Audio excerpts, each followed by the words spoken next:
I love this dude, man. He reminds me of Eazy-E when he was alive. And he is from Los Angeles, California.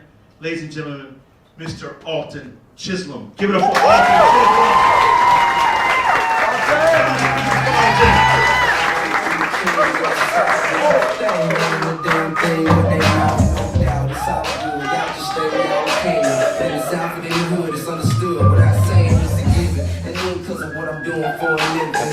More because of what I do and how I'm living. Not to mention when I'm rapping, I'm just heard niggas feeling this is feeling. Still chilling on substance in the hill. I have to do this a lot.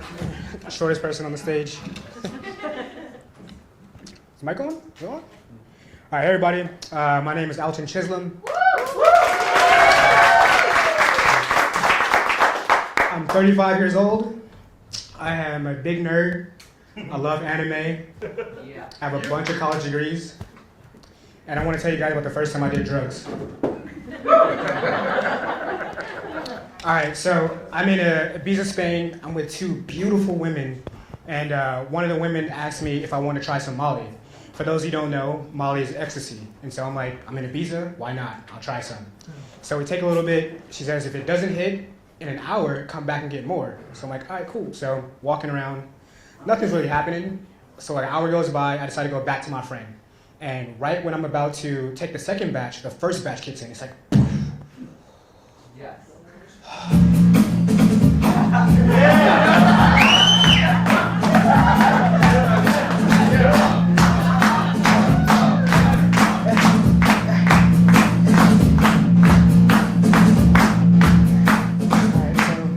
So it kicks in, everything feels amazing. Like, I don't even like EDM music. But now it just makes perfect sense, right? The beat just like it's amazing, right? So I'm like, all right, so you ever heard the phrase, I popped the Molly, I'm sweating? I'm drenched in sweat, right? So I decide, okay, I gotta go to the bar and get some water. I go to the bar, I don't see any of the regular drinks. I don't see any vodka sodas, any Jack Daniels, like nothing. Everybody's buying water. That's when I realized everybody here is high. So I go buy water. I must have spent $400 on water. It was an insane amount of water. So I'm just chugging water, and I finally realized I have to go to the restroom. So I decided to go to the restroom, and I realized that there's a DJ in the restroom, and the DJ in the restroom is more lit than the DJ on the main stage.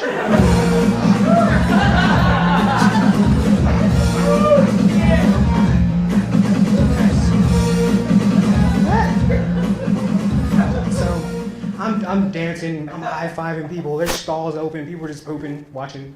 And I've completely figured out how to use the restroom. So I go back to my friends, and it's about time to leave. It's 7 o'clock in the morning.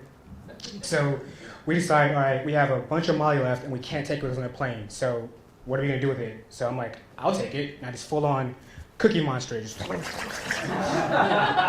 like, all right, now I'm like high. And I'm power walking down the sidewalks in Ibiza, just fist bumping, just partying, having a great time. And we get to the beach, right? I'm with these two beautiful women, and we decide to go skinny dipping. So I'm like, man, I must have hit the lottery, right? I'm short, I'm fat, I'm bald, and I'm skinny dipping with two beautiful women in Ibiza. So we're in the water, and like, I don't know if you've ever done Molly, but you're not supposed to get in water because it makes it more intense. So I get in the water, and my high just goes up, right? And so I'm just like floating, and like, out of nowhere, like we see this gay Scottish man, and he's like, "What are you guys doing?" We're just chilling, we're high. He's like, "Oh, can I join?" I'm like, "Sure, man, why not?" And like, mind you, I am like high as shit. Like I'm tripping. So I'm starting to see mythical creatures. There's like a three-headed horse. There's a snuffleupagus,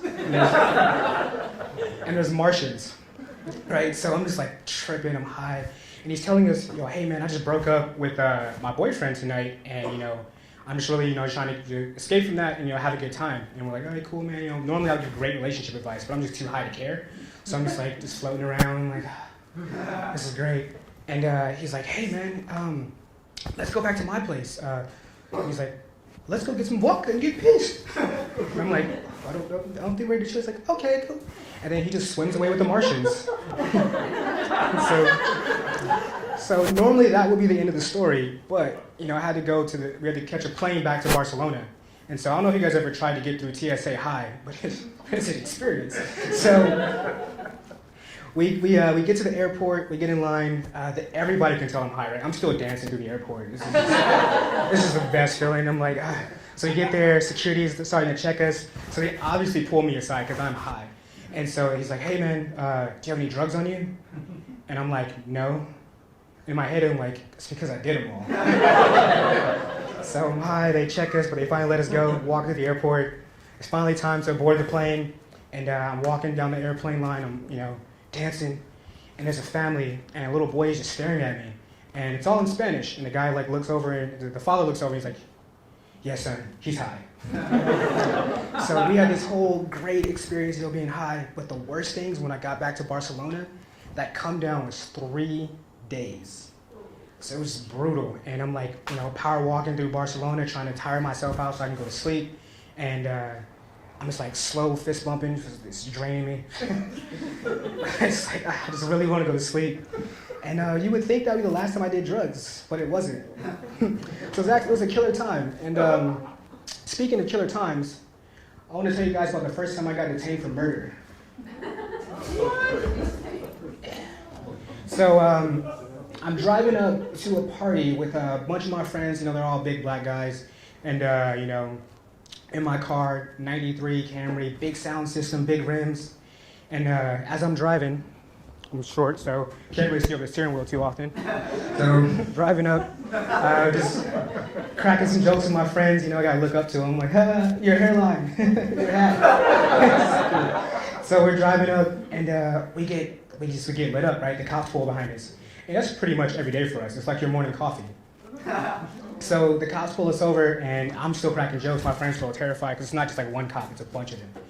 And everything, we're surrounded. The lights on us. They pull guns on us. They pull us out of the car.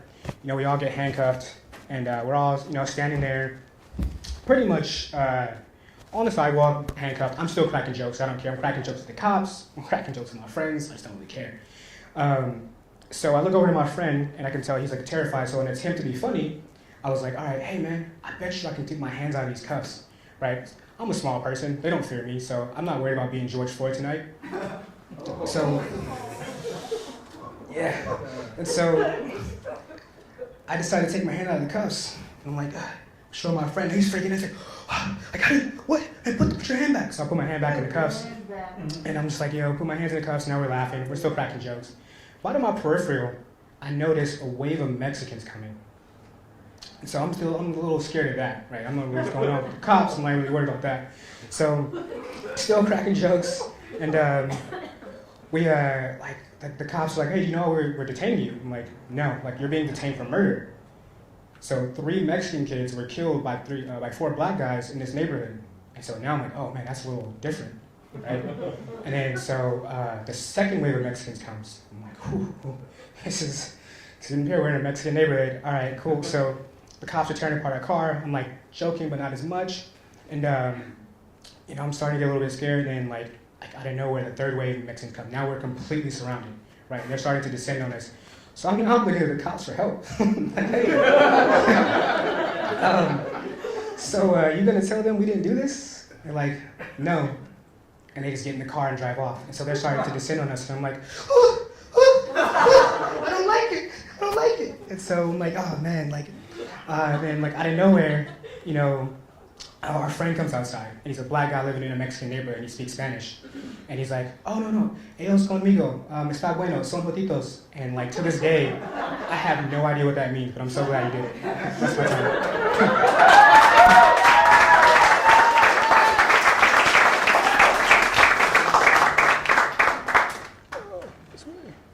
ALTON CHISLOM!